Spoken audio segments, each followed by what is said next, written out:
Hello everyone, hello London. Glad to be here. Let's kick it off right away. So today we're going to talk about GraphQL schema design. Why do I do this? Where does this come from? So as you heard, I'm Nik Graf. I'm a consultant, and this is why I'm doing this talk. Because, so that means basically I do things for money, and that means basically helping people with React, but also GraphQL. And over the last like 1.5 years, I've been helping a bunch of people with GraphQL, and whenever I come in, it's like, wow. Why did you do this?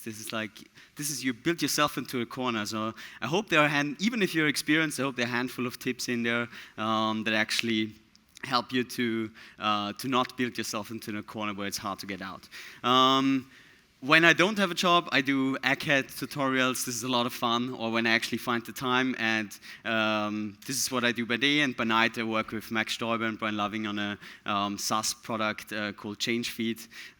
It's a cool side project with us. That was about me, and now about you. Who of you is actually using GraphQL? Raise your hands. Wow. Okay, that's more of you than I expected. For the rest, it's also cool info for API design, I hope. Let's see. Let's get started. So as an example, I want to take a web shop, just one single page from a web shop, and we're going to build up from that. Web shop is kind of boring. I would love to have done a GraphQL API for a real-time messenger with encrypted messages. But to be frank and honest, I strongly believe this is not a good idea to use GraphQL there. At least, yeah, I haven't seen a good case for that. So let's start so you get an idea about, like, this is my wireframe. I hand-drawn this. I hope you like it. If not, no worries. So we're going to sell laptops, especially the one laptop, Black Book, sounds cool. Black is a great color. And what you can see here is, or this is how I usually start out designing a GraphQL schema. If it's only for one particular case or maximum two, it's really great, like take the wireframe, take the screen, and then you don't design write the type system, write the query. Like figure out what you actually want to query. And so what I want to do here for this particular page is I want to get one product with the ID. That's all pretty straightforward. And here, now, let's start from top to bottom. It actually doesn't matter. And you want to get the title. Cool. How does the response look like? Write this out as well. This is really helpful. So you get the response. So this process doesn't have a name. You can call it a graph process, whatever. But this is, at least for me and a bunch of people, this turned out to be like really, really handy doing things. If you're designing GraphQL schemas for public APIs where there are like several use cases that you don't know, you really want to learn a lot more about domain-driven design. But in this case, this is completely fine. So let's do the next thing. We're going to go into the description, and we're going to fetch the description. This gives us back the description as a string. So title description, easy peasy, no problem. This was to get a little bit more. Now, let's look about the next thing, the image. For an image, we need the source, where the image is coming from. So we're going to ask GraphQL for image, and what it gives us back as a result, we're going to get an URL. Sorry, it's cut off, but there's only so much space. And basically, we are like, now we could add the price and then invitation for buying and checkout and whatnot. But like, let's stick for here now, and let's say we ship this. This is great. So what happens next? We get new requirements. Obviously, like our thing currently, like it doesn't cover accessibility at all because there's no alt tag on the image, and the image is so huge that like every client, it takes forever to download. So basically, the new requirements is like make this accessible, and we want to have this like on the back end upload whatever image size we want, but we want to have a specific thumbnail image. So basically, let's throw away what we had before. We want to have an image to be an object. So we want to ask it for the URL, we want to ask for the title or a description for the alt tag, and then the thumbnail URL with a specific size. Great. So then we get this back. This looks amazing. Let's ship this. We want to move fast. This is fantastic. But the thing is, if you ship things fast, bad things happen. And that's exactly this for your users. Why is that so? Because if you shipped the previous version of your schema, where image was a string, and you built a client for that, maybe a web client or maybe a mobile client, the problem that you have now is you're actually having a breaking change in the type system, and somebody who has built something with that for a client is that the client. If the client is not up to date, which easily can be the case because people not always refresh their browsers, or people have a mobile app and it might be for weeks or months not being updated, you're actually creating a breaking change, and instead of like a string, you're shipping now an object. So you have this problem. What are possible solutions to deal with this is, you could, instead of like, you could leave the image as it is. This returns the URL, and then say like the image alt tag or image title, image thumbnail URL, and you just populate the product type with a lot of properties. Another opportunity would be like leave image as it is. You create image object next to it, and then you do exactly what you have there. And the third way would be a migration, basically, or a staged migration. In 3 phases, you can create, because you actually want to go from image string to image object, but you can't do this at once. So what you would need to do is ship an image object, deprecate the image. Deprecation means you just make a deprecation annotation, but it actually still serves as it is. That's fine. A couple of weeks later, if you have a website, or months later, or maybe longer than that, if you have mobile clients, you introduce image as an object, but then you have to deprecate the image object field, because you again don't want to do a breaking change. And then you can remove the image, and this is like really, really tedious, and actually all of them are not super funny and happy. So let me tell you how you could have avoided this right away in the beginning. Instead of doing this, for just fetching the URL, if you think a little bit ahead of time about the naming and be a bit more explicit, you won't run into this problem. Because then, when you ask for the image URL, you get the image URL, that's all good. And then if somebody comes along, you have actually the new requirements, no problem, we just add image, and we can then get all the new things, and everything is great and amazing. So, naming things is like a very abstract thing. Let me give you more examples. Repository URL is maybe another good example, is another URL thing, but likes count is also a thing. Likes is something for likes you could return a count, a number, but eventually you might want to return a full list of like who liked it. So the important part is like, if you have something that is specific, that could end up basically being a property of a larger list or a larger object, then name this. That doesn't mean like be over exaggerated about like adding the types, or like being crazy about being over descriptive, but just there's this fine notion, and usually like if you've seen these examples, most people get it right 90% of the time. So, explicit naming is really important. There's one addition to this lesson, explicit naming. What about if we have something like description, and description, you want to have the description as like a text because you want to show it in a preview, but you also want to have an HTML version, which is formatted. You could make 2 different fields, of course, but you could also leverage that description could have a default for an argument, which is text by default for a format. And if you want to have something special, then just use the arguments, leverage this. And then obviously you have another problem, because with this one, you could fetch both at the same time.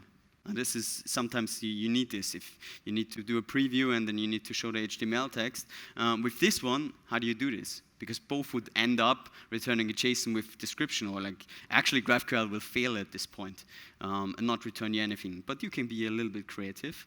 And what you can do is, you can actually use aliases. So what I'm doing here, can I go there? I hope, yes. What you can see here is description. I'm fetching the actual description, That would go as a text as it is. But then I could say, I want to have a different field called, and that's an alias, description HTML, which is the description with a different format. So you can basically design the API to be like argument-based, but your explicit results in JSON can be very different, and you can name it whatever you want. And yeah, and then you can get back the JSON with like description, finished laptop on the planet, and you can get the HTML version, and all is great and fantastic. One completely off-topic thing here. If you want to sell a laptop in 2019, my personal recommendation, ship it with a working keyboard. I never thought 10 years ago that I would say that, but yes. So basically, from finished laptop, we go to ships with a working keyboard, way better. And not only that you can do this, but I think at some point when you go to internationalization or like your schema evolves, you actually have to do this. Because you're going to get situations like you want to have language features. You want to fetch description in different languages. I mean, for the front end, you probably only show the description exactly in one language only. But if you're building a backend to actually fetch the description, the current one, you want to have like a headless CMS or any CMS. You show that the same field in like different languages with the input or with the data, so people can update it. And then you get to situations like this. So you can say, I want to fetch a description in the format HTML, and it should be in English. And next to it, I want to have the same field description, but in German. And this is like, so alias is a really, really amazing, powerful tool to leverage to keep the API design clean, but still get all the data and like have full feature richness. Great. So lesson 2, aliases. All right. Now we come to another thing. Does this? Yes. So for the ones of you who have who are like a little bit on the OCD side, there's one thing that might have bothered you from the thing before. That is like when we added image, we still have image URL hanging around, and it's annoying. It's like basically you still have this problem like when can we actually deprecate this? When can we get rid of this? And image URL is maybe like still a simpler example, but it becomes, if you have rich objects that you need to fetch and you need to get it into the schema in there, into the results, this is like really annoying. And this brings me to actual type definitions of GraphQL, because let's see we have this product and we define the image URL. If we define it with a hashbang, it would only allow us to return a string. So basically, when a client is building a version of it, the client always expects to be a string there, a valid URL. This is like the kind of assumption that the API would bring. But an interesting thing is if you leave out the hashbang, it could be string or null. And I'm a person who I really like strong type systems. I like the safety of it. I hate null checks and so on. Also one thing that struck me when I saw this like the first time is like, why? Good type systems do the thing is like with a question mark you make it nullable, but by default it's not nullable. This is like a common behavior. So why did they actually reverse it? But there's a good reason for that, because it helps you to move schemas forward. So basically, whenever you have an attribute that in any universe could ever be removed in the future, the idea or like the schema or like GraphQL design basically the idea of it is like make it nullable. I know it's really, really annoying, and I hate it too. All these like checks for is this null, is this null, is this null. I hate it as well. But to be honest, I'd rather do a couple checks more than being locked into a schema that is like really, really hard to change and evolve. And that's what the designers of GraphQL have seen as well, and that's why they designed it exactly that way.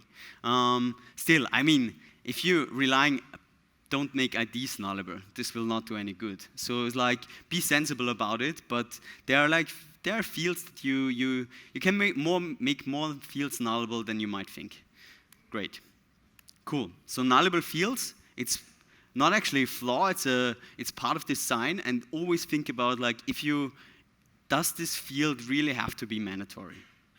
Great. All right, so we're in 2019. Obviously, we need new features, new requirements. What's happening? If you sell a laptop, nowadays it's best practice to sell it with a lot of adapters. So what we're gonna do is we're gonna add a new thing to our page, where when you buy the laptop, you already can choose the adapters you wanna buy it with. Great. So these are basically our recommended products. Let's do this. Recommended products. It's the same thing as a product. We can get the title, the image URL, and basically we want to have only these two things to preview the product, to add in this case, and then you get back a USB to HDMI adapter, a USB to SD adapter, SD card adapter. This is great. There's one problem though with this situation. What if the list grows? You either want to have like endless scrolling or you want to have pagination. And so what we can do is this here. Basically just extend it with like, let's limit with 5, and we want to get page 1, 2, 3, 4, 5. And please don't.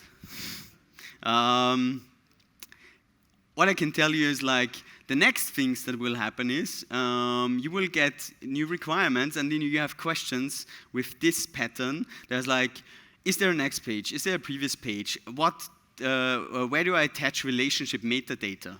We're gonna go into that. Will I see the same results when I refresh? This is like a very staged question, but we will get there. So I will briefly show you the solution. And then we go back and like evolve it from the beginning. So the solution is the relay cursor connections specification. Really fancy. It came out of relay. It doesn't have to do anything with relay, so let's drop the relay part. Cursor is basically an implementation detail of it, so let's drop it and let's stick to connection spec. This is way easier, and it's useful even if you use Apollo, Urkel, or you name it. So how does this look like? Well, basically, when we're fetching the recommended products, we would have first 5, and then after, which is a cursor, which is basically the idea of the last thing that we fetched. We get edges, a list of edges with node in it, and then the properties. And then we get page info with has next page and the start cursor and end cursor and so on and so forth. Cool.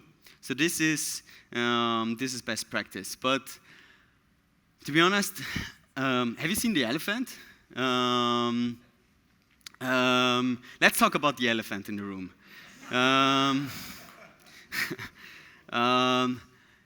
This specification is ugly. It's just really, really ugly. It's like, ugh, yeah. But what I'm gonna do in the next 5 to 10 minutes, I'm gonna make you like it. Let's go back to our beautiful limit pagination with pages, page count. So first thing we have to do when we have the pagination, we need, can I fetch more, even if it's endless scrolling or if it's like you have the button to go to the next one. Basically, you need to fetch the information. Do I have a next page or do I have a previous page? Can I fetch more or can I go back? And what we can do is, for example, we can add recommended products page info. We just put it next to it, we get the info, that's awesome. So far, so good. Great. So, next step. New features coming in. Obviously, our users are not buying the adapters. This is very tragic, but we figured out like this is a problem because then they're very unhappy with the product, so we really want them to buy the adapters and it's good for sales. So we want to add a badge, like how many people actually bought these adapters, so we encourage them. It's like great UX and great for sales. Cool, so how can we do this? We basically want to attach the information into our schema, let's put it in there. But to get a percentage. It's like, This recommended product, title X, was bought 99% with the initial product from here, that came from here. So one problem with this, though, is, let's say our type looked like this. Type product, it had title string, description string, image is of type image, and then we add this information. But this is nonsense, because if we add this information, what if you fetch exactly one product, and suddenly you have this information in your type, and this is really bad, because what the heck is it? Because I don't have any relationship to any other product. This is only part of recommended product. So, quick and easy solution, we can split up the product into product and related product. Then we have a duplication, which we really don't want, because title, image, description, and all the other fields would be duplicated. So let's nest this. This makes a lot more sense. We have product and related product where we nest this, and this makes a lot more sense. So let's see how a query looks like. We have the title, and we have our recommended products. And basically, this was from before, and now we would change it to like we get the product, we get the details, and we have the metadata basically on a different level. Or we have product and bot to get a percentage on the same level. Great. This works fine. And now you can see we're getting slowly to the spec, but one step at a time. The last thing, my personal favorite, page numbers. Let me illustrate you the problem. Let's say you have a server. You have 15 entries on the server in the database. I colored them, so there's like basically the first page, second page, third page. And then the client asks for like, give me the first page with 5 items. Amazing. Give me the second page with 5 items. This works marvelous. Great. Let's rewind. What if you do this? You fetch the first 5 items, and could be another user, could be an automated system, whatever happens, data change, 2 items get removed. What's happening here is, if you then ask on the client for the next thing, whoa, did this? Yeah. What's happening here is you ask for the second page, but the server, now for the server, the second page is actually from 8 to 12.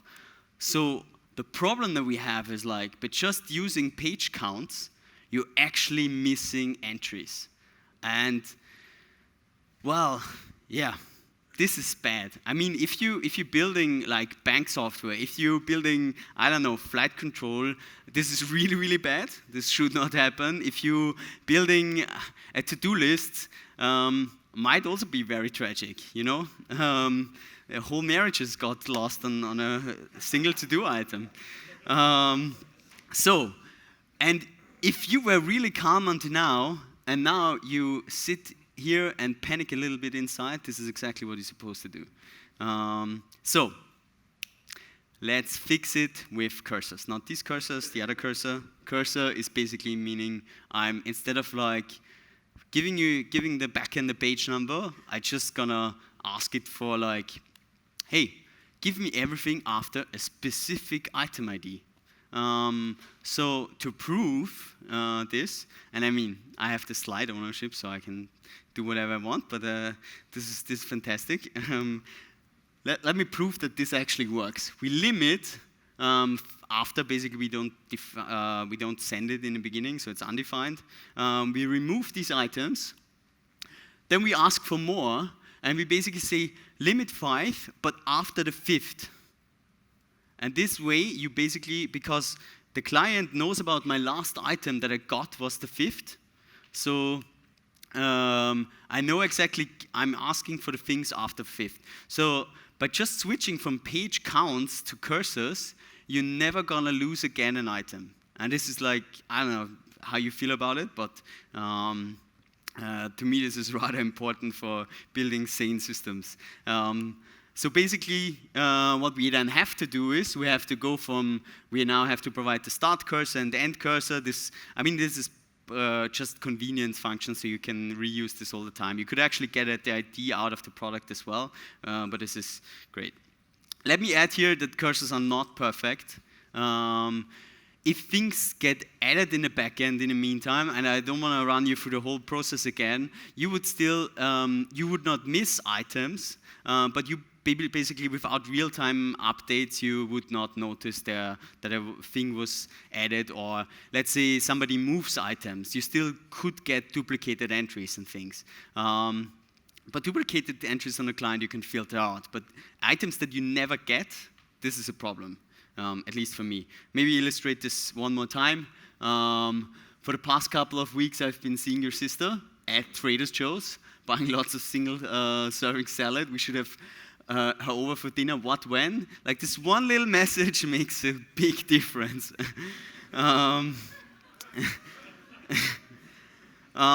So what this means for you is let's burn down page counts. Never, ever again. Cursor is your new thing, and you're going to use this.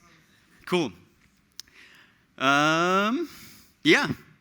So, we're getting very, very close. If you look at this now, so now we have gone until here. And I think you all agree with me, this was were great design decisions, because basically if we do this, our API design, our GraphQL API design for fetching connections or related or fetching related entities is pretty sane and future-proof, because we've gone through a couple of crazy cases. So. And what we can do here is one more little cleanup. You know, we have recommended products and recommended products page info. Let's clean this up and nest it. Then it's a little bit nicer and saner. Because actually, I just realized I've made a mistake, because for recommended products page info, I would also need to pass in the same info, limit 5 and after, because otherwise they will not be connected. So. We'll fix this in the slides later. One more reason to actually clean this up and make this nicer. Yeah, and here's the thing. Now we are not that far away anymore from the connection spec. Ta-da! That's it. We are exactly back to the connection spec. So even though the connection spec looks really, really ugly, and fetching a list of edges with node in there and so on, this is I hate it every time I have to loop over it. But in the end, this is for a greater good. This is for a purpose. So whenever you have any relationship and you're designing a GraphQL API and you're fetching related things, just use the connection spec. Or anything that is a list that is definitely,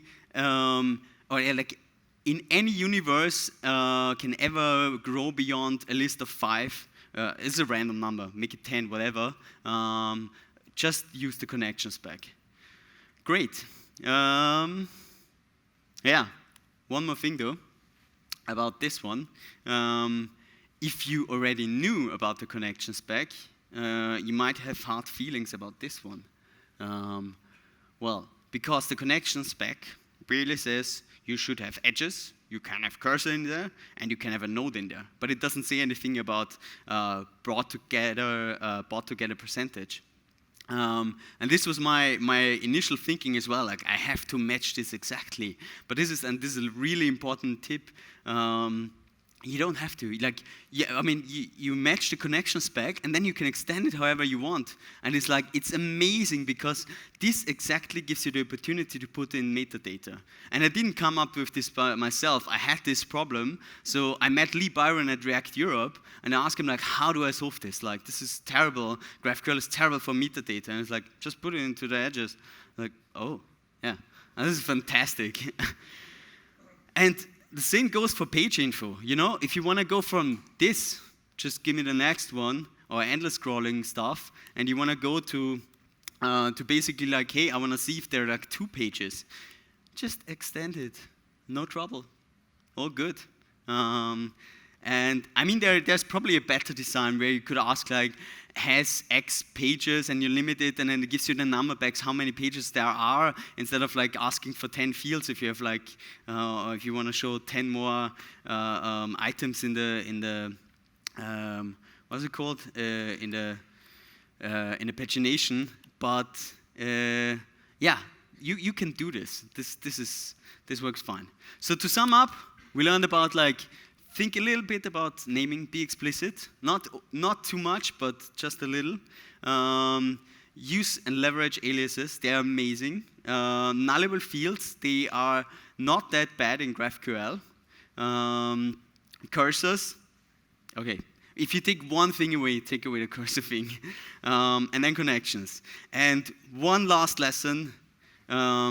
Instead of like sitting and like arguing 2 weeks about an API design, shipped is always better than perfect. Like, let's be honest, if you look at ChangeFeed or like other things that I've built in the last year, there are so many bad design decisions in it, and it's okay, because we shipped and we made money, and this matters.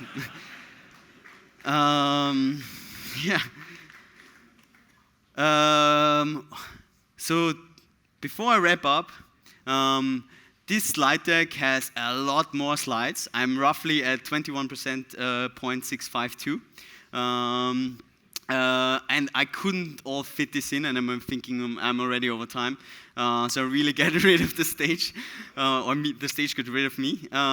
So I'm gonna tweet, hopefully I'm gonna tweet about it. I'm gonna hopefully set up my blog and actually write a blog post about, or many blog posts about these things. I definitely gonna do an ACAD workshop and an ACAD course on this. And yeah, if you wanna learn more about this, follow me on Twitter or reach out in the next 1.5 months, and I gonna have this wrapped up, or like wrapped into like a better structure and nicer design and so on and so forth. Yeah. And I hope you liked it. Thank you very much. I enjoyed it a lot.